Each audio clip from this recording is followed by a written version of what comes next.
रामकृष्ण हरी रामकृष्ण हरी. आता आम्ही लासुरण्याच्या गावी आलोय, पाटील वस्ती. हा, आणि हे मंदिर कसं सांग, तुम्ही नाव सांगा. देवबाई धुळदेव मंदिर. देहूबाई धूळ मंदिर आहे. हा, देवबाई धुळदेव मंदिर. आणि बघा, हे आमचे गेंड महाराज आहेत. आता तिघे जण आपण येऊया इकडं. आणि हे हे कोणते महाराज सांगा. धुळदेव मिठाबाई मंदिर. हा, धुळदेव मिठाबाई. खूप छान माऊली प्रसन्न.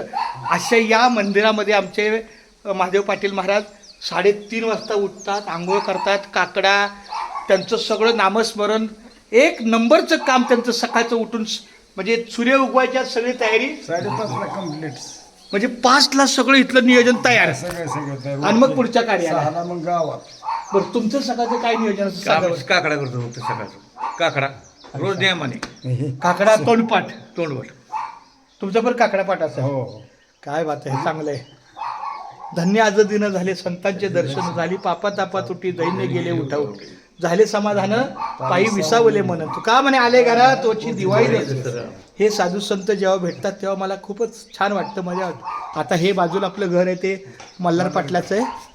त्यांच्या आता आपण घरी जाऊया, जेणेकरून त्याच्या वधूवराला शुभाशीर्वाद द्यावे.